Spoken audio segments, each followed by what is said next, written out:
Bonjour à tous et à toutes. Je vous remercie d'être une fois de plus avec nous. Et j'ai l'immense plaisir aujourd'hui d'accueillir une personne qui a beaucoup compté pour nous tous et qui a accepté de venir nous présenter un projet qu'il est actuellement en train de mettre en place et dont il va nous expliquer le contenu et pourquoi il aimerait bien que vous le rejoigniez également.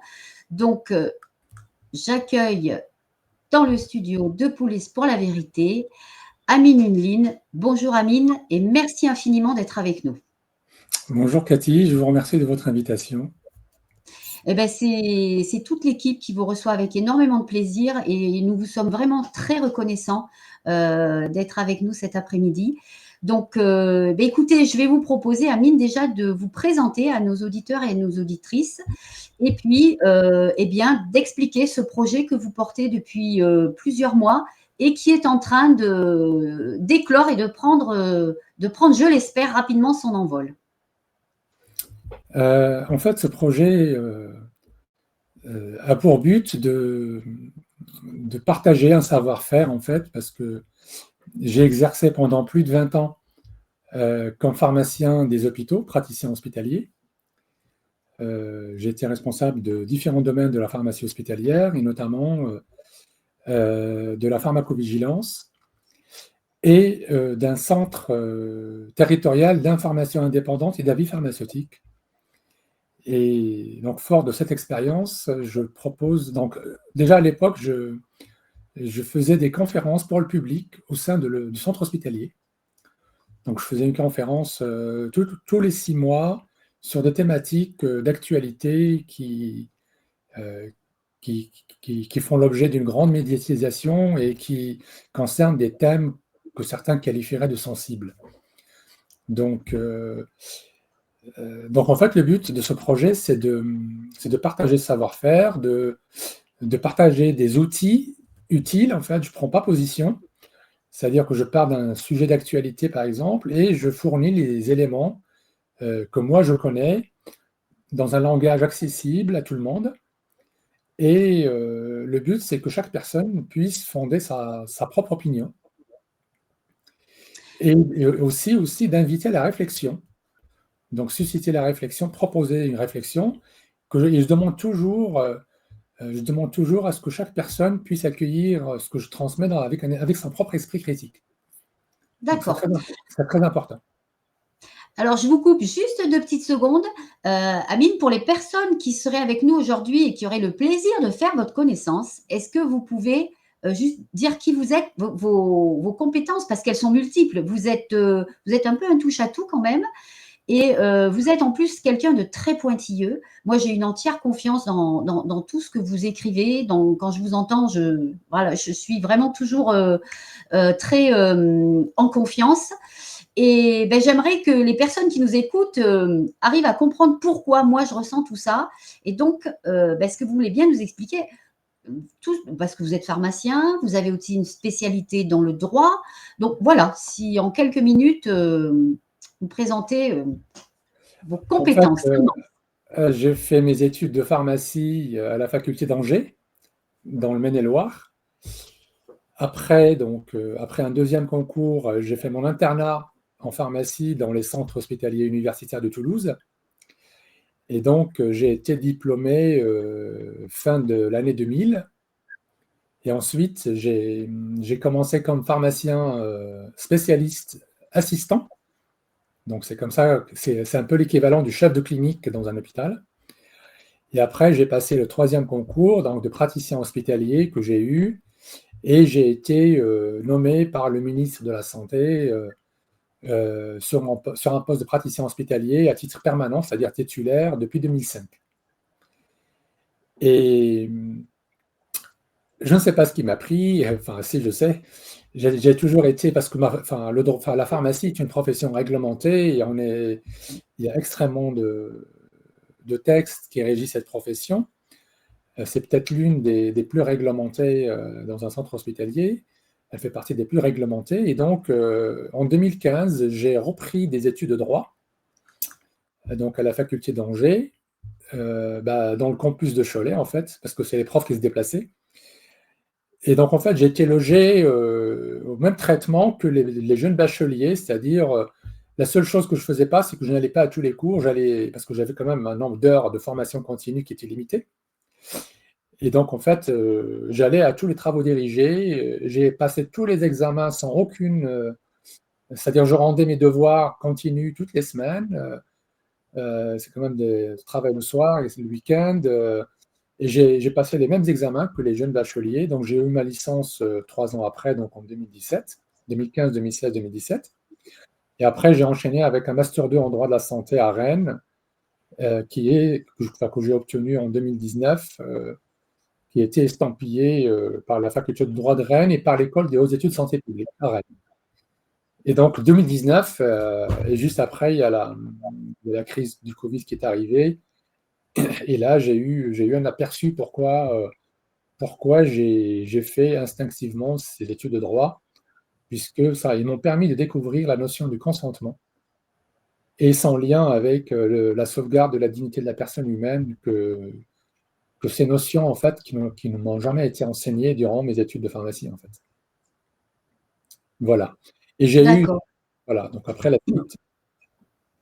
Merci beaucoup pour toutes ces précisions. Donc, comment s'appelle votre projet?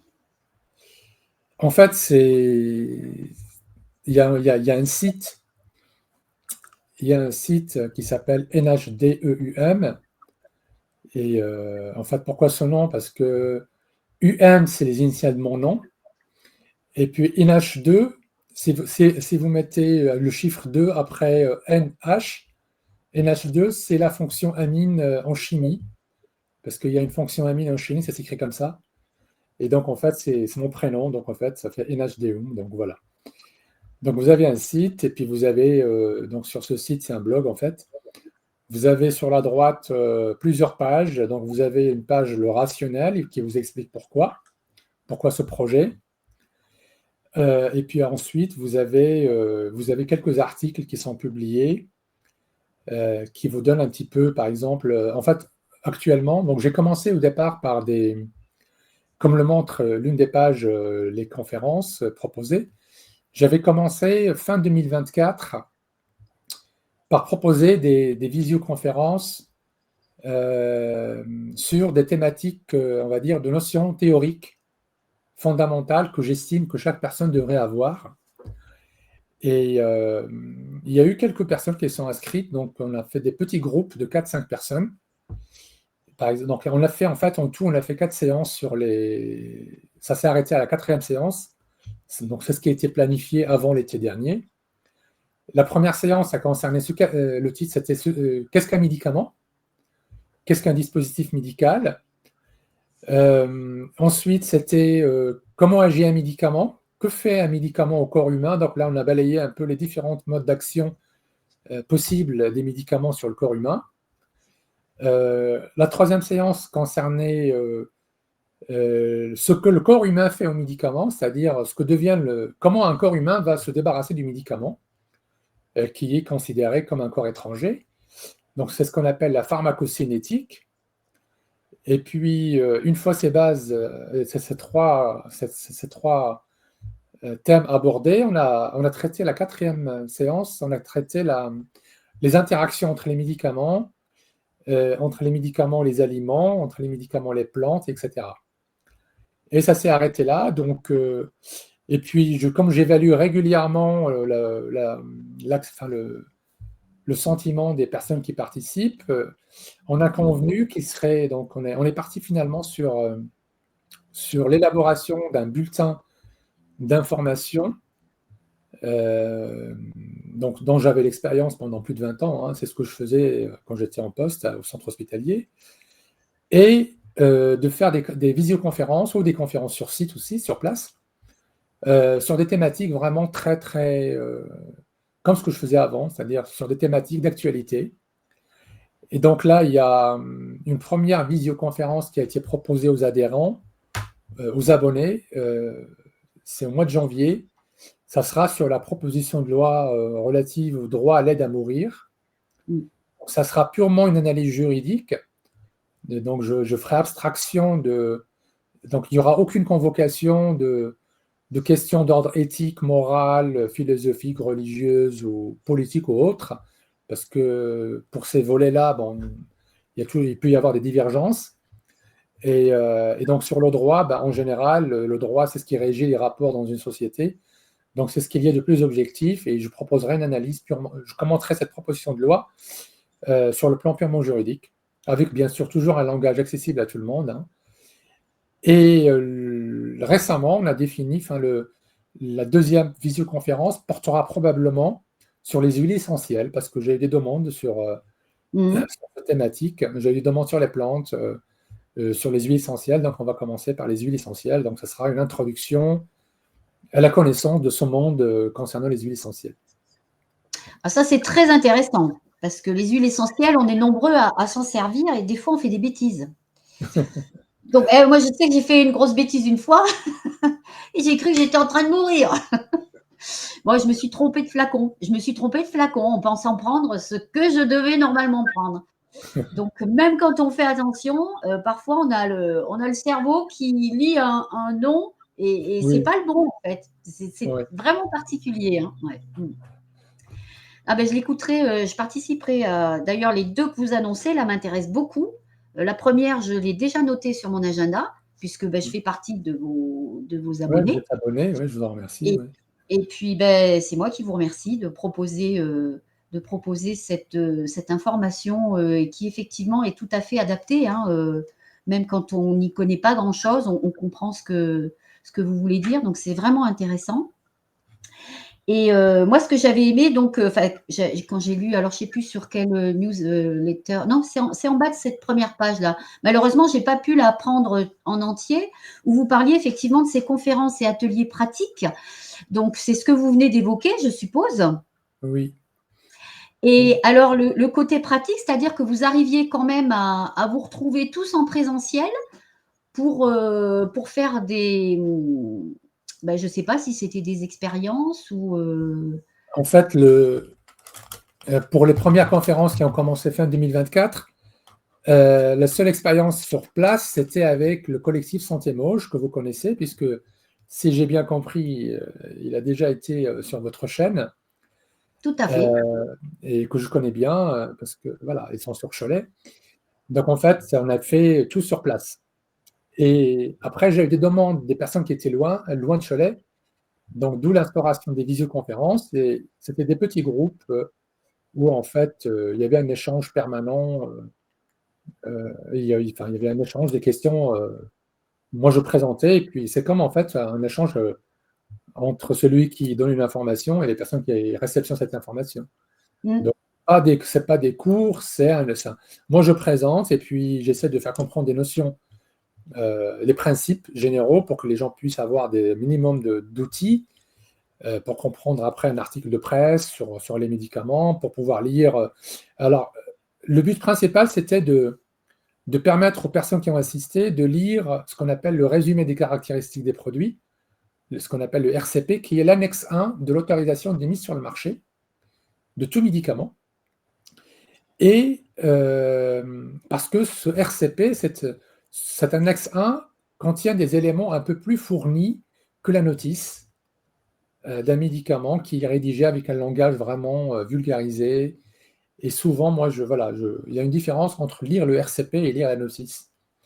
Donc, en fait, les personnes, ça leur permet d'acquérir quelques petites compétences. Ils ne sont jamais pharmaciens, hein, ils ne sont jamais médecins, mais on a travaillé sur des exemples concrets de médicaments courants, comme le Doliprane, comme l'aspirine, comme certains antihypertenseurs. Et puis, je leur faisais lire avant de commencer, ils ne comprenaient pas grand-chose, et après la séance, ils comprenaient déjà un petit peu mieux certains points. Mm. Donc, mais là, on est parti sur d'autres choses actuellement. L'abonnement, en fait, concerne les abonnés reçoivent les bulletins et ils seront invités à des conférences qui sont de notre nature, c'est-à-dire qui portent sur des thématiques générales comme la fin de vie, comme les huiles essentielles. Et là, ça ne sera pas des petits groupes, puisque ça sera un petit peu plus, il y aura un peu plus de personnes. Mais il y aura toujours un échange possible. Je vais essayer d'être le plus exhaustif possible, mais il y a toujours un échange possible. Et D'accord. c'est toujours ouvert. Enfin, les autres conférences, c'est vrai que je les ai un petit peu abandonnées parce qu'il n'y avait pas beaucoup de demandes. Parce que bon, j'ai remarqué que les personnes étaient plus intéressées par des thèmes d'actualité et que peu de personnes étaient intéressées par les notions fondamentales. Voilà. Et surtout, ça c'était le soir. Des fois, il y en a qui se plaignaient que c'était un peu le soir, etc. Mhm. Voilà. Mais tout est D'accord. possible, hein. Tout est possible. S'il y a des gens qui sont intéressés par ces thématiques, c'est en dehors de l'abonnement, mais c'est toujours ouvert, hein. D'accord. Et c'est super. Est-ce que, je ne sais pas si vous l'avez dit, mais les personnes qui ont fait partie de votre groupe, la conférence et atelier, ils avaient des profils très Alors, différents. ah oui, c'est complètement différent. Alors, parmi les abonnés, il y a vraiment de toutes les catégories professionnelles, toutes les catégories de professionnels de santé, des médecins de différentes spécialités, pharmaciens de différentes spécialités, de différents horizons, industrie, mais hôpital, officine, les kinés, les infirmiers, les ingénieurs, les comptables, mais aussi et surtout des personnes qui n'ont pas de diplôme, c'est-à-dire aucun diplôme n'est exigé. Il faut juste avoir du bon sens, savoir lire et Mhm. écrire, et c'est tout. Voilà. Donc, c'est ouvert à tout le monde, et toutes les personnes qui ont assisté, ils ne sont jamais plaints, au contraire. Vraiment, le style rédactionnel, il est vraiment adapté à tout le monde. Voilà. Enfin, aucune formation préalable, aucun diplôme n'est exigé. D'accord. Mais c'est bien parce que, oui, comme vous parlez de bon sens, c'est bien parce que des fois, le bon sens, ça vaut tous les diplômes du monde, hein. Complètement. On le voit quasiment tous les jours. Oui, oui, ben, le fait d'avoir des diplômes ne présume en rien de Non, l'intelligence, d'ailleurs, hein. non, c'est ça. C'est ça, c'est ça. Alors, ce qui est intéressant, et on le voit peut-être un petit peu là dans le document qui apparaît, c'est que vous traitez sur vos pages d'énormément de choses. Alors moi, j'ai noté par exemple des thèmes abordés, les effets de certains médicaments sur les hommes, sur la stérilité des hommes, à un moment où ils ont envie de faire des enfants avec leur compagne. Il y a les effets nocifs à très faible dose, des perturbateurs endocriniens aussi. Vous cassez un petit peu tous les clichés et vous donnez vraiment une information qui nous concerne tous, parce que forcément, on est concerné à un moment par un de ces bulletins d'information. Il y avait aussi une information sur les médicaments concernant l'obésité, concernant la contraception. Et un truc qui m'a vraiment choqué, c'est l'implant contraceptif féminin, hein, de mémoire, qui s'en va et qui se retrouve au niveau du poumon. Donc c'est vraiment très varié ce que vous nous donnez comme information. Et c'est des choses dont on n'entend pas beaucoup parler, en fait. Ben, en fait, si vous avez bien lu, je pars des documents officiels. Ça, c'est important. Oui. C'est-à-dire que toutes les informations que je vous donne, c'est les éléments que moi, je vais chercher à titre personnel pour comprendre tel ou tel sujet. Donc, je partage ça avec vous, en vulgarisant et en vous donnant en citant l'autorité concernée, la date, etc. Et, euh, et après, vous avez vu, je ne prends pas position. Chacun est libre d'interpréter les données comme il veut. Euh, en fait, le but, c'est que l'information soit vérifiable. Voilà. Et pour aussi ainsi, je ne donne pas tout parce que il faut que les personnes aussi fassent la démarche d'aller faire leurs propres recherches. C'est aussi, quand je vous disais au départ, c'est pour stimuler aussi la réflexion et l'envie. C'est des fois, je donne des orientations et pour inviter la personne, s'il est intéressé, d'aller faire des recherches complémentaires. Et un des critères aussi qui m'a été fixé par les utilisateurs, c'est qu'il ne fallait pas que ce soit trop long. Donc, vous avez vu, c'est 2 pages maxi, Mhm. 2 pages maximum avec 2 colonnes sur chaque page. Et pour tout vous dire, c'est inspiré un petit peu du bulletin que je diffusais depuis plus de 20 ans dans l'hôpital, à mes collègues médecins qui avaient un petit peu avec un langage un peu plus spécialisé, plus technique, et qui tenaient sur une seule page. Et donc, tous les mois, ils attendaient ça, ils attendaient ce bulletin avec impatience. Donc là, vous avez 2 pages avec 2 colonnes, Et en général, ça dépend il y a entre 6 et 7 sujets traités. Mmh. Et à la fin, vous avez un petit exercice à chaque fois. Oui, j'allais vous poser la question d'ailleurs. Allez-y, expliquez et Et il y avait un petit exercice parce que ça vous oblige à réfléchir un petit peu. Il y en a qui jouent le jeu, hein. Il y en a qui jouent le jeu et vous avez la correction, enfin, proposition de correction dans le bulletin suivant. oui. Mais alors Voilà. ce petit exercice, c'est quelque chose que vous inventez ou vous partez de cas, qui ont été vécus par des patients? Ah bah, vous avez vu, hein, tous les cas sont vraiment des cas réels, hein. Voilà. C'est des cas qui sont tirés de mon expérience de pharmacovigilance notamment, de pharmacien hospitalier, quand on analyse des ordonnances, etc. Et ce sont des cas qui ont causé des problèmes, qui parfois, le problème a parfois perduré pendant plusieurs semaines, voire plusieurs mois, et puis à la fin, on s'est rendu compte de la solution. Donc c'est pour ça voilà, et ces solutions ont finalement été intégrées dans les données acquises de la science, et donc je pars de ces cas historiques que moi, ils m'ont marqué, et qui sont maintenant, font partie vraiment des données incontestables. Et pour montrer aussi, par exemple, je vous ai donné un exemple d'un comprimé qui a été écrasé, qui a été croqué, que la personne s'est retrouvée dans le coma. Oui, oui, Voilà, donc vous avez eu l'explication après. oui, tout à fait. C'est très intéressant parce que, parfois, bah, effectivement, vous le dites dans l'exercice que la notice dit qu'il ne faut pas écraser ce comprimé, mais en fait, bah, à mon avis, elle ne doit pas expliquer pourquoi et Elle vous n'explique pas l'expliquez. pourquoi, il faut avoir les notions. Voilà. Exact et c'est ça qui est pas bon, c'est qu'elle devrait expliquer pourquoi. Parce qu'en fait, quelqu'un comme moi, hein, qui lit ça et bon, j'ai du mal à avaler les comprimés, bah, qu'est-ce que je fais? Je vais l'écraser pour pouvoir le passer et en fait, bah, toutes les molécules qui sont dans ce médicament, en fait, elles ont un certain temps, il y a un temps de dilution pour que ça ait un effet bénéfique sur le corps et en fait, quand on, l'écrase comme ça et bien, ce temps de dilution n'existe plus et ça fait une espèce d'overdose. Oui, Donc ça, oui, c'est les enfin, je comprimés. l'explique peut-être grossièrement parce que je ne suis pas une scientifique, mais Mais moi, vous ce que avez j'ai compris l'essentiel, vous avez compris l'essentiel. exactement, et c'est pourquoi est-ce que dans la notice, c'est pas expliqué tout ça, tout simplement. Ouais. Ben, c'est souvent dans les EHPAD, parce que les personnes âgées n'arrivent plus à avaler des comprimés. C'est un problème qui est très connu dans les établissements d'hébergement de personnes âgées dépendantes, dans les EHPAD. Et donc, bah, des fois, ils n'ont pas trop le choix, ils écrasent. Donc, en fait, c'est des pratiques qui s'instaurent parce qu'ils n'avaient pas le choix. Et puis, bon, maintenant, ils font un petit peu plus attention Mmh. parce qu'ils se sont rendus Mmh. compte qu'il peut y avoir des accidents. Donc, il y a un tri qui est fait. Qu'est-ce qu'on peut écraser, qu'est-ce qu'on ne peut pas écraser. Donc, en fait, voilà, c'est vraiment pour soulever des questions, pour Mmh. sensibiliser aux risques liés à des pratiques qui ne sont pas recommandées du tout. C'est ça et puis il y a l'autre exemple avec le pamplemousse aussi. Oui, Le jus de pamplemousse qui, en fait, est contre-indiqué dans l'ingestion d'un certain médicament, je ne me rappelle plus lequel, hein pas plusieurs, et hein, c'est pas contre-indiqué, c'est déconseillé parce que ça déstabilise l'autre médicament, mais c'est pas formellement contre-indiqué, il suffit juste d'équilibrer l'autre médicament. Il faut équilibrer l'autre médicament et quand vous arrêtez le pamplemousse, il faut rééquilibrer à nouveau l'autre médicament.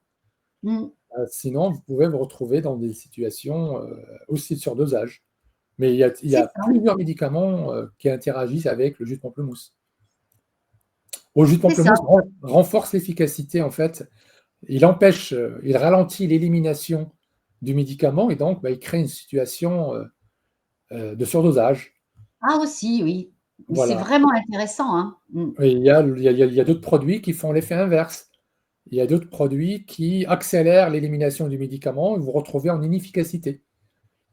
Voilà, je vous D'accord. l'avais donné, comme le millepertuis, par exemple. Je vous l'avais donné dans le premier bulletin, il me semble. Oui, c'est ça, le millepertuis, ça me parle, oui. Mmh mh. Voilà, il y a d'autres produits. Le tabac, par exemple. Le tabac, ça peut rendre certains médicaments comme d'une pilule contraceptive, ça peut la rendre inefficace.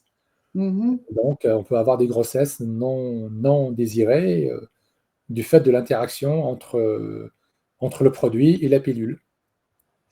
D'accord. Ben ça, vous voyez, je ne le savais pas. Je savais que le tabac pouvait éventuellement provoquer des problèmes sanguins, notamment des petits. Moi, j'ai fait une thrombose. Hein. Je fumais pas et c'était avec la pilule et on m'a demandé si je fumais parce que ben, il aurait pu y avoir une interaction entre le tabac et cette pilule qui m'aurait provoqué cette thrombose. Bon, c'était pas le cas. Mais voilà, c'est vrai que bah, dans nos façons de vivre, notre alimentation, l'alcool, le tabac, ça peut avoir des influences sur les médicaments qu'on Bah, c'était prend. le but, voilà, c'était le but de la quatrième séance, quand on avait fait, c'était les interactions entre les médicaments entre eux, entre les médicaments et les aliments, les médicaments, les plantes, etc. Donc, Ouais, euh, donc en fait, l'environnement influence mmh, sur le devenir d'un médicament dans le corps humain. c'est ça. Et alors, il y a aussi une partie un petit peu où vous proposez de discuter. Alors là, c'est sur une proposition de loi. C'est sur la proposition de loi rendant obligatoire la vaccination pour la grippe. Et ça, vous en parlez donc dans un des bulletins et vous expliquez un petit peu le passif parce que ça a déjà été utilisé, cette obligation. Et en fait, c'est la HAS, je crois, qui était revenue, qui avait estimé que c'était pas, comment dire, c'était pas efficace, enfin, c'était pas probant. Bah, en fait, l'obligation, elle a été instaurée dans le milieu des années 2000 pour les soignants, Mmh. pour Voilà, les, c'était pour les prof- soignants. Mmh. pour les professionnels de santé. Le vaccin contre la grippe, il a été rendu obligatoire, je vous dis, dans le milieu des années 2000. Et quelques mois après, cette obligation a été suspendue pour bénéfice insuffisant. Donc, et puis voilà. Et puis là, dernièrement, l'HAS, elle a dit qu'elle n'était pas pour l'obligation des soignants contre la grippe. Voilà. Mais Donc, c'est bien parce que je crois que c'était en train de, bah, c'était peut-être pas ouais, ce ils passent proposition outre, de loi. Donc, les politiques, ils passent outre les politiques actuellement. Bah, on leur a donné l'occasion aussi de. Si vous voulez, quand on accepte que des professionnels de santé soient désactivés du jour au lendemain socialement parce mmh, qu'ils ont refusé l'obligation avec un produit expérimental, eh bien, tout devient possible. mmh, Voilà. c'est ça, c'est Tout ça. devient possible. Et d'ailleurs, on voit quand même que cette proposition de loi est quand même portée par plusieurs députés, certes, mais un député qui a un conflit d'intérêts, puisque c'est une pharmacienne. Pharmacien d'officine, qui est encore député, qui a été condamné fin 2024. Si vous, c'est dans plusieurs articles dans Mediapart, hein, euh, qui ont parlé de délinquance en col blanc. Et c'est cette pharmacienne d'officine qui est encore députée, condamnée au pénal pour les cadeaux qu'elle a reçus de l'industrie pharmaceutique. Mmh, mmh. Et c'est elle qui est à l'origine de ma révocation de mon poste que j'occupais depuis plus de 20 ans. Parce que je ne sais pas si D'accord. je ne sais pas si vos éditeurs le savent, mais j'ai été révoqué du jour au lendemain après mon témoignage au Sénat, en direct du Sénat, dans le cadre de l'obligation vaccinale contre le Covid. Donc voilà, c'est elle et M. Véran, Olivier Véran, qui sont à l'origine de ma révocation. Mmh. Voilà. Donc c'est elle qui porte ce projet contre l'obligation vaccinale contre la grippe. D'accord. Et il y a un conflit d'intérêts parce que je vous dis, elle avait des liens, elle a été condamnée parce qu'elle avait des liens avec l'industrie. Donc, et puis en plus, elle était très active aussi pour l'obligation vaccinale contre le Covid. Donc, ils ont obligé les gens avec, les professionnels avec la loi et puis les autres, la population avec les passes. Mmh. Et ça pose la question parce que les pharmaciens d'officine vaccinent dans leur officine et ils ont un bénéfice direct pour leur officine. Donc, Tout à fait. c'est un peu facile d'aller voter une loi obligeant la population et après aller dans l'officine récupérer les gains pour augmenter son Mmh. chiffre d'affaires. Ça pose beaucoup de questions. C'est ça et c'est ce qui est vraiment intéressant dans vos articles, c'est qu'il il pose toujours beaucoup de questions. Et comme vous le dites, vous restez très factuel, vous donnez tous les éléments. Et les personnes n'ont plus qu'à faire marcher leur esprit critique et, et leur sens de la recherche, hein, parce que certains peuvent être intéressés par un sujet. Et Oui, effectivement, vous leur donnez toutes les sources, tous les moyens de creuser un petit peu plus. Donc, c'est vraiment très, très intéressant. Alors, les personnes qui nous écoutent, si elles ont envie d'adhérer ou de s'abonner à votre bulletin d'information, concrètement, qu'est-ce qu'elles font?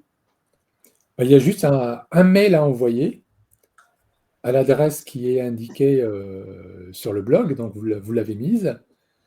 Donc c'est nhdium@gmail.com. Et puis elle demande juste, elle exprime leur souhait de vouloir adhérer. Et donc ils vont recevoir une page, un bulletin d'abonnement d'une page où il faut mettre nom, prénom. Et puis après, le prix est libre. Donc ça aussi, c'est une nouveauté. C'est-à-dire, les gens sont libres de donner ce qu'ils veulent. Il y a juste un minimum qui a été fixé aussi avec les collectifs. J'ai demandé l'avis à plusieurs personnes. Donc, il y a juste un minimum, c'est 12 euros par an, ce qui me semble qui n'est pas excessif. Voilà. C'est Donc, l'équivalent de 12 euros par mois. Voilà. Après, c'est concrètement, voilà, les gens, ils donnent ce qu'ils veulent, quoi. d'accord. Et puis, je rappelle donc que c'est vraiment ouvert à tous et que tout le monde peut y trouver son intérêt, vraiment. Et puis, voilà, donc c'est quelque chose aussi qui, moi, je l'ai fait, je vous l'avoue, hein, Amine, je l'ai fait vraiment par solidarité avec vous. Je ne sais plus comment, j'ai eu l'information que vous ouvriez que vous entamiez ce projet. Et j'ai dit, même si je comprends rien, parce Ben, que c'est Amine Lille, je vais le faire parce qu'il nous a vachement soutenus. Moi, je vous avoue que pendant 2 ans, je regardais le conseil scientifique indépendant tous les jeudis et vous me faisiez, parmi tous les autres camarades, vous me faisiez beaucoup de bien. Vous m'avez gardé la tête au-dessus de l'eau et c'est vraiment par reconnaissance que je l'ai fait. Et en fait, en le lisant, je m'aperçois que je peux comprendre et ah que bah c'est oui, très c'est clair. intéressant. Ben, en fait, c'est le but, hein, c'est le but parce que vous n'êtes pas la seule à me dire ça. Et je vous en remercie. Bon, quand j'étais en poste, je ne vous cache pas, moi j'ai fait plein de conférences durant la. Comme j'étais responsable du centre territorial d'information sur le médicament, et pas que sur le médicament d'ailleurs, ça s'appelait Centre territorial d'information indépendante et d'avis pharmaceutique. Et donc en fait, à l'époque, j'allais, à chaque fois qu'il y a des collectifs qui me demandaient d'intervenir pour leur présenter des données officielles, j'allais, voilà, je payais de ma poche l'hôtel, je suis allé jusqu'à Marseille, hein. Et puis, il y avait des fois les associations qui me tendaient leur chapeau, ce qu'ils ont récolté. Je ne prenais pas un centime, hein, parce que bon, j'avais mon salaire, ça me suffisait largement. Mais c'est vrai qu'actuellement, ce sont mes seuls revenus. Donc, Mm. voilà. Et plusieurs personnes m'ont dit qu'au départ, ils ont fait par solidarité. Finalement, il y a une personne qui m'a écrit un mail en me disant c'est dingue. Et comme ça, il m'a dit c'est dingue. Dès que je le reçois, j'ai envie de le lire tout de suite. Est-ce que je suis devenu dépendant? Docteur, voilà. Donc, et justement, c'est le but parce que vous allez voir, à force de lire, vous allez acquérir une gymnastique et vous allez vous rendre compte petit à petit que vous allez mieux comprendre ce qui se passe quand vous allez voir des médias publier des articles en série, les uns après les autres, sur tel ou tel Mm. médicament. Vous allez spontanément découvrir que vous avez quelques outils et surtout comment aller poser des questions, quelles questions poser à votre médecin. C'est le but aussi, hein, comme je l'ai mis sur le blog. Le but, c'est pas de changer avant, c'est pas changer les comportements, enfin, c'est pas de conduire les gens à changer leur comportement, c'est avant tout d'améliorer les relations humaines. Et, et le but, en fait, ça, on apprend ça dans l'éducation thérapeutique. Le but, en fait, il est prouvé que les connaissances des professionnels qui sont techniques, des professionnels de santé, n'ont de sens que s'ils ils rencontrent et s'il se conjugue avec ce que les personnes connaissent d'eux-mêmes et de la réalité de leur vie et de la réalité de leur parcours de vie personnel. Et donc, de la rencontre de ces deux expériences, ces deux parcours, naissent forcément de nouvelles compétences. Donc, en fait, il ne faut pas que les professionnels restent figés dans leur domaine technique, etc. Il faut vraiment qu'il y ait cette rencontre. Et c'est pour ça, d'ailleurs, que la loi, depuis au moins la loi Kouchner, il y a ce consentement libre et éclairé, c'est-à-dire que c'est une décision partagée entre le médecin et son patient lors de la relation singulière, du colloque singulier qui concerne leur rencontre. Voilà. Donc en fait, il n'y a plus cette hiérarchie du corps médical sur les gens, mais il faut que les gens aient conscience de ça. Parce que le problème, c'est que les gens n'ont pas conscience, ils sont mal informés, je pense, tout simplement. Et comme l'avait relevé un rapport de l'IGAS, qui est l'Inspection générale des affaires sociales, depuis 2007, et c'est ce rapport d'ailleurs qui m'avait conduit à créer le fameux centre territorial d'information, eh bien, ce rapport des inspecteurs de santé publique ont relevé un point, c'est que la majorité de ce que certains qualifient de scandale sanitaire, ils sont dus à un problème essentiel, c'est le manque d'information. Le manque d'information des professionnels et le manque d'information du public. Voilà. C'est ça. C'est que le patient, il est acteur vraiment de sa santé et on est vraiment en train de le découvrir là, hein. Moi, je sais que aujourd'hui, quand j'ai un rendez-vous, je pose plein de questions. Avant, je faisais confiance. J'écoutais, on me disait il faut faire ça, ça, ça. Je partais avec mon ordonnance, etc. Aujourd'hui, c'est pas que je suis méfiante, c'est que j'ai réalisé que mon corps, il est à moi et que la première personne à en prendre soin, c'est moi-même.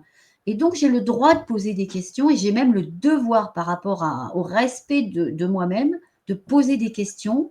Et pourquoi vous voulez me faire ça et à quoi ça sert et etc. etc. Et je pense que, enfin moi, c'est vraiment l'épisode Covid qui m'a ouvert les yeux là-dessus. Et le consentement, effectivement, c'est quelque chose de primordial parce que ça amène le respect et le respect réciproque. Il faut accepter quand quelqu'un nous dit non, docteur, j'ai pas envie de prendre ce traitement. Le médecin doit le comprendre ça, hein, et c'est à lui de s'adapter aussi à son ou sa patiente. Vous l'avez dit, hein, c'est même pas un droit, c'est un devoir. Ouais. C'est un devoir et d'ailleurs c'est logique, hein, quand on va acheter un bien d'une certaine valeur, même un frigo, je ne parle même pas quand il s'agit d'une voiture, etc. En général, on pose beaucoup de questions avant de se lancer. Or là, le bien le plus précieux, il me semble, que c'est quand même la santé de chaque personne. C'est la santé. Et la santé, et donc c'est la moindre des choses, c'est de s'intéresser aux produits, à l'intervention. Ça ne concerne pas que les médicaments, hein, les questions, ça doit concerner n'importe quelle intervention médicale. Voilà. Donc il faut que les gens s'intéressent, posent des questions. Ça ne veut pas dire qu'ils se méfient, mais enfin, il y a un équilibre à avoir. Il ne faut jamais faire confiance aveuglément à personne d'ailleurs. Donc c'est normal que, avant qu'on intervienne sur votre corps, que vous puissiez poser des questions qui vous...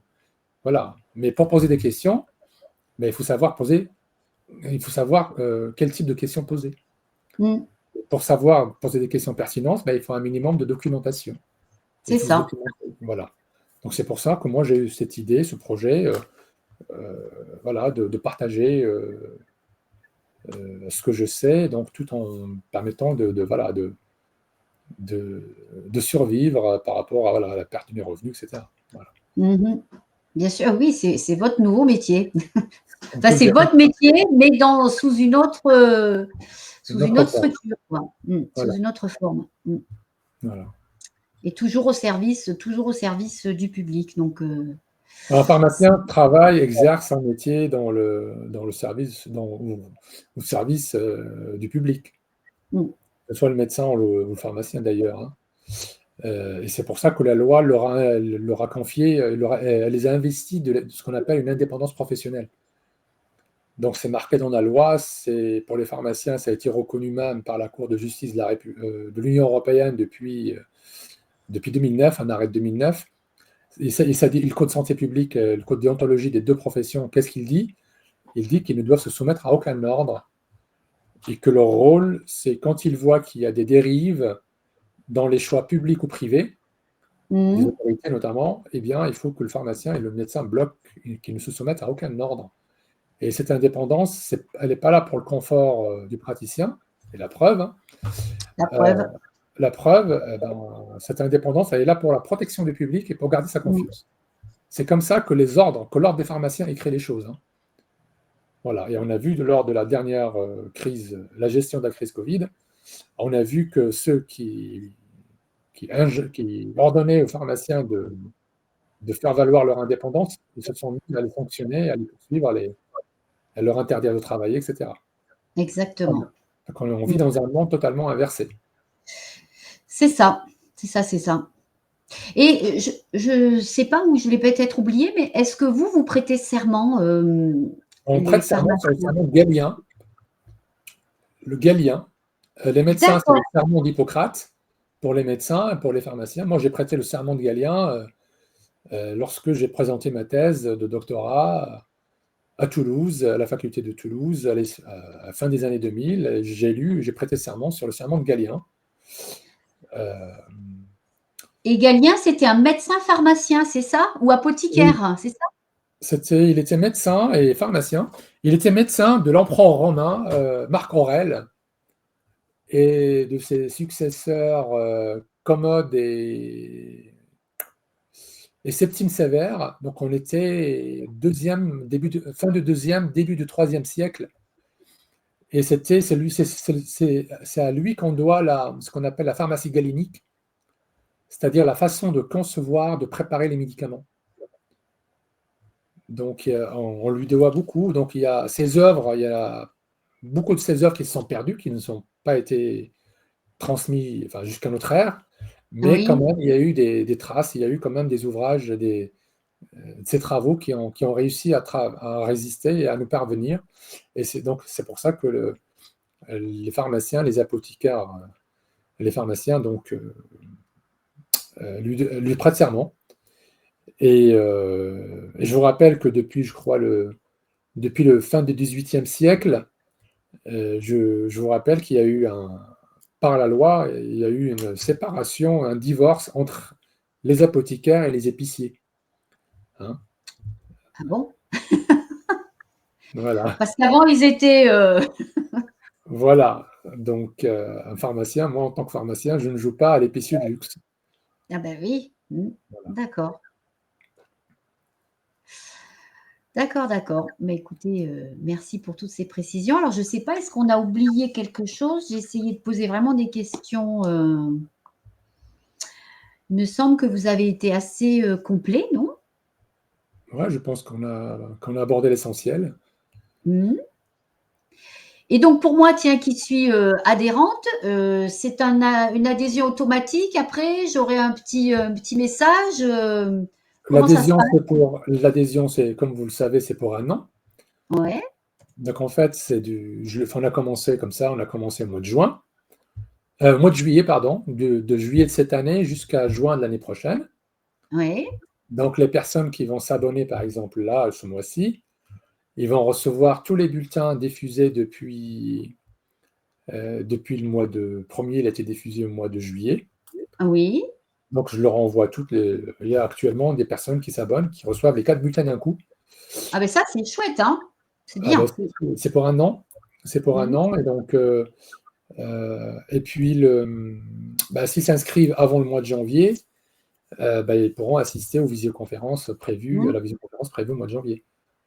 C'est ça. Sinon, ça sera pour la suivante.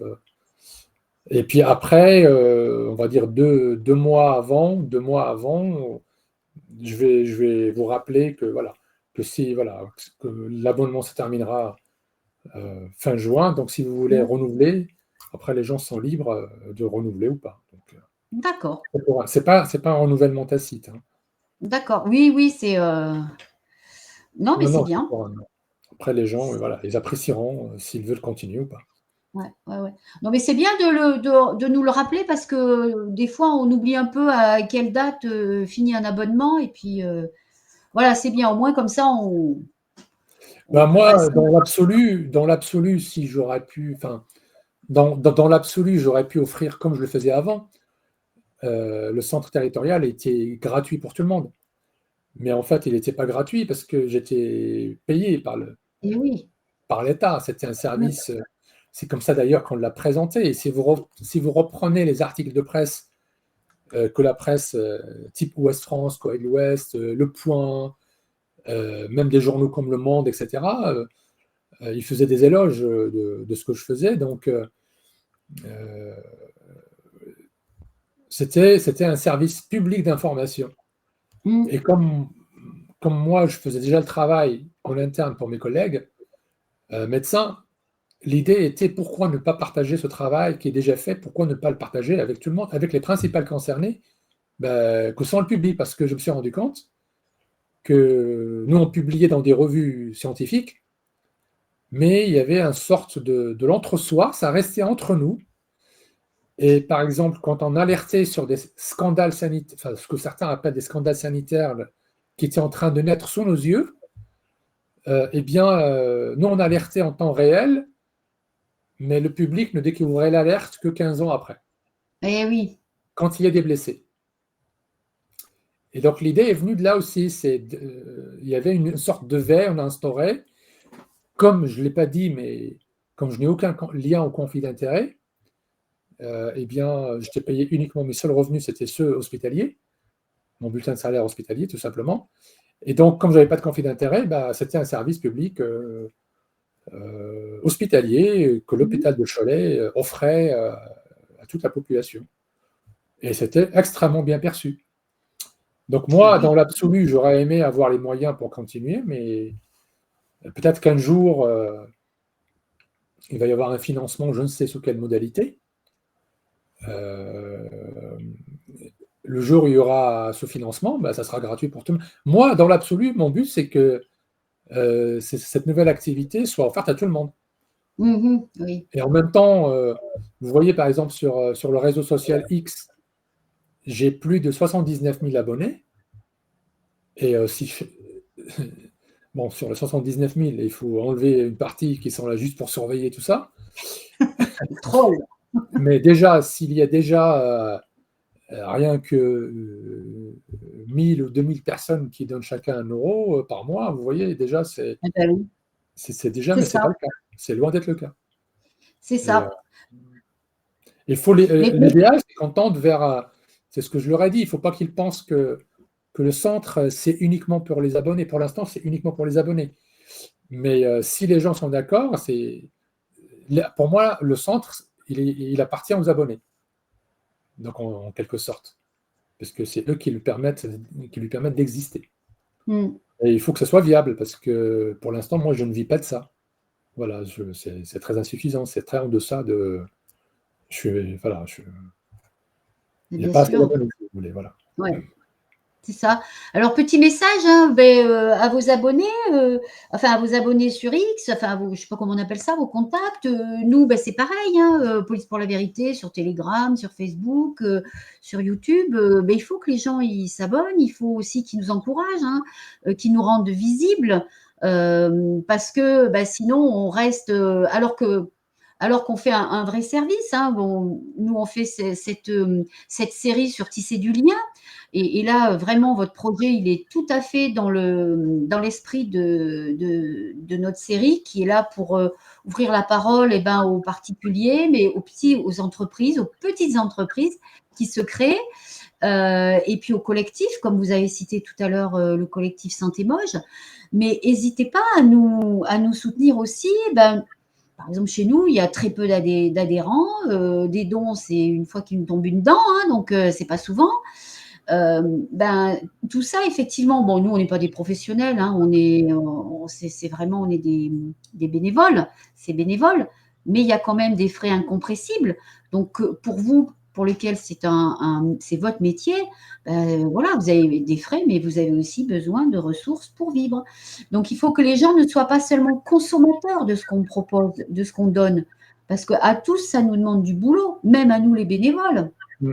Quand je fais mes capsules juridiques, ça me demande parfois de faire des recherches quand même, m'assurer qu'il n'y a pas une nouvelle loi et que je ne vais pas raconter des bêtises. Donc, voilà, exprimez votre reconnaissance déjà quand vous mettez un pouce ou quand vous adhérez à notre chaîne YouTube, c'est déjà sympa. Mais si vous pouvez faire un petit peu plus, ben, n'hésitez pas. Et voilà, donc comme disait Amine Umline il y a quelques instants, si nous on a 5000 suiveurs sur Telegram, ben 5000 fois 1 euro, mais voilà, vous nous faites notre budget pour 3 ans, quoi. Hein, donc voilà, c'est pas énorme, mais c'est aussi exprimer de la gratitude pour ce que nous faisons pour vous, ce que nous vous donnons. Voilà, merci Amine de m'avoir permis de passer ce petit message. Non, mais c'est important parce qu'il ne faut pas tout attendre de l'État. Il ne Ah faut, bah, il faut plus attendre grand-chose, hein, ouais. il faut pas attendre tout de l'État. Donc peut-être que le projet que je suis en train de vous proposer, peut-être qu'un jour, il va attirer l'attention des autorités. Alors je vous rappelle hein, que j'ai été révoqué, mais toutes les autorités qui m'ont sanctionné, ils ont écrit noir sur blanc que mes compétences sont unanimement reconnues, qu'elles ne sont pas remises en cause. Et que le seul tort que j'ai commis, c'est que j'ai critiqué la politique vaccinale contre le Covid. Et que je les ai critiqués en partant de leurs propres documents. C'est que Oui. je ne sais pas si, voilà, je ne sais pas si vos auditeurs le savent, j'avais remis un rapport aux parlementaires en 2022 et qu'à la demande de plusieurs citoyens, je l'ai publié sous forme de livre en 2022, il s'appelle L'impossible consentement. Et donc la suite de ce livre, il est paru cette année, au mois de mars, et il s'appelle Le recul du charlatanisme. Donc vous avez des extraits notamment de ce que les parlementaires ont retenu, c'est-à-dire que les parlementaires, concernant la gestion de la vaccination contre la Covid, de l'obligation, eh bien les parlementaires, ils ont confirmé ce que je disais et ils ont relevé dans leur rapport que, je cite, hein, que la communication des autorités sanitaires et politiques a manqué à son devoir de transparence, de vérité et de probité. Et en particulier celle de M. Olivier Véran. Et donc c'est pour ça que Olivier Véran, étant nommé par le ministère, c'est lui qui m'a fait révoquer. Donc en fait, il a utilisé ses pouvoirs de ministre pour régler ses comptes, pour dire les choses clairement. Mais toutes les autorités connaissent, que ce soit l'HAS, la Haute Autorité de Santé, que ce soit l'ANSM, que ce soit les ARS, l'ARS en tout cas, Pays de Loire, puisque ce qui s'est passé dans le Covid, ce n'est pas ma première alerte. Ma première alerte, je l'avais envoyée au procureur général, c'était en 2007 sur le circuit du médicament. Et suite à cette alerte, il y a eu enquête de la police judiciaire d'Angers, de l'inspection de la pharmacie des Pays de la Loire, de l'ordre des pharmaciens. J'ai des rapports qui m'ont tous donné raison, tout ce que je dis est vrai. Et c'était à partir de ce moment-là, voilà, que ma crédibilité, bon, elle n'est pas remise en cause. Mieux encore, lorsque j'ai fini mes études de droit en 2020, juste ma licence, hein, j'ai des attestations de la direction de l'hôpital qui m'ont recommandé comme expert auprès des tribunaux, auprès de la juridiction du parquet d'Angers.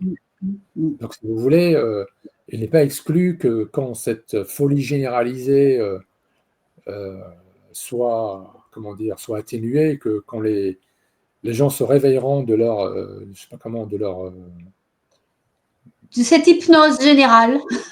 général, peut-être même que les autorités ils vont pouvoir s'intéresser au projet que je suis en train de construire. Ben oui. Et en tout cas, il faut construire quelque chose de parallèle. Il ne faut pas aller en confrontation. Donc moi, je les laisse faire leur truc. Moi, je partage juste ce que je sais. Je ne fais pas plus. Voilà, je n'exerce plus le métier de pharmacien. Je leur laisse. Donc je ne donne pas de conseils personnels sur des dossiers personnels. Je ne partage que des principes, mes analyses sur des thématiques, sur des problèmes d'ordre général. Voilà. Voilà. Et puis on verra ce que ça donnera.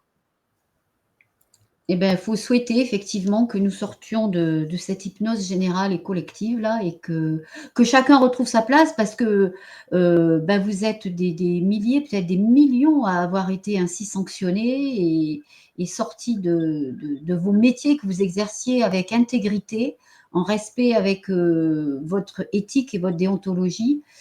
Et voilà, moi, je souhaite à toutes les personnes qui ont vécu ça, qui le vivent encore, hein, comme vous, par exemple, de retrouver un jour leur place, leur vraie place dans cette société, parce qu'on a besoin de gens intègres, on a besoin de gens honnêtes, et pour construire ce monde-là, pour faire un monde qui soit bon pour tout le monde, qui soit égal.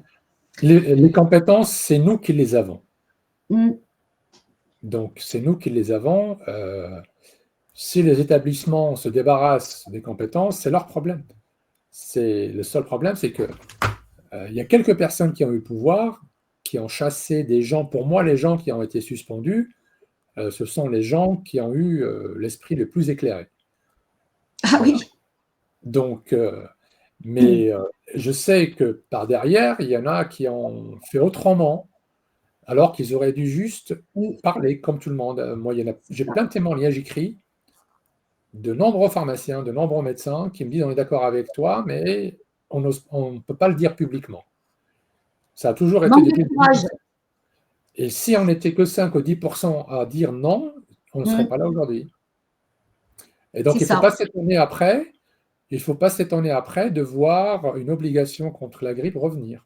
Mm. Il ne faut pas s'étonner de ça. C'est Puisqu'ils ont ça. accepté l'inacceptable, ils ont accepté quelque chose d'inédit dans l'histoire de la médecine. Hein. Mm. C'est-à-dire du jour au lendemain, de façon extrajudiciaire, mettre les gens à la rue sans rien, ça c'est inédit. Hein. Ça, ça passe pas et ça passera pas tant que les comptes n'ont pas, et tant qu'il n'y a pas eu un solde de tout compte, Mm. il ne peut pas y avoir d'oubli, c'est pas possible. C'est pas possible. C'est pas possible. C'est pour C'est- ça que voilà, je peux pas reprendre sans que les choses soient mises au clair, c'est pas possible. Mm, mm. C'est ça. Et le problème, c'est que, eh bien, il y a des juridictions qui ont cautionné cette politique d'obligation. Et parce que peut-être qu'ils n'ont pas eu les bonnes informations, j'en sais rien.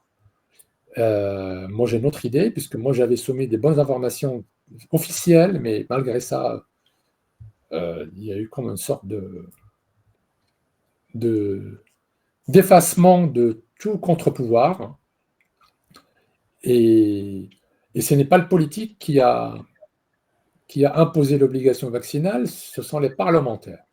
Mm. Ça, il ne faut pas l'oublier. C'est le Oui, Parlement qui a voté l'obligation vaccinale, et ça, ils étaient parfaitement au courant de ce qu'ils étaient en train de faire. Et le rôle du Parlement, c'est de contrôler le comportement de l'exécutif. Donc ce n'est pas le président de la République, ce n'est pas l'exécutif qui a obligé la population à se vacciner, ce sont les parlementaires par leurs lois oui, qu'ils ont. Et le Conseil constitutionnel qui a détourné le regard, parce qu'à ce jour, l'obligation vaccinale n'a jamais été soumise au contrôle de constitutionnalité. c'est Donc ça, il ne faut ça. pas l'oublier, hein, c'est les parlementaires, c'est-à-dire c'est les élus. Et donc, C'est nos élus. indirectement, ce sont les citoyens eux-mêmes qui se sont auto-infligés, Mm. si on pousse le raisonnement jusqu'au bout. Euh, voilà. C'est ça. Et donc là, alors que les autorités sanitaires disent non à l'obligation vaccinale contre la grippe, vous avez des élus à l'Assemblée nationale, en commission, qui ont dit oui à l'obligation vaccinale contre la grippe. Mm. Voilà. Ils vont contre.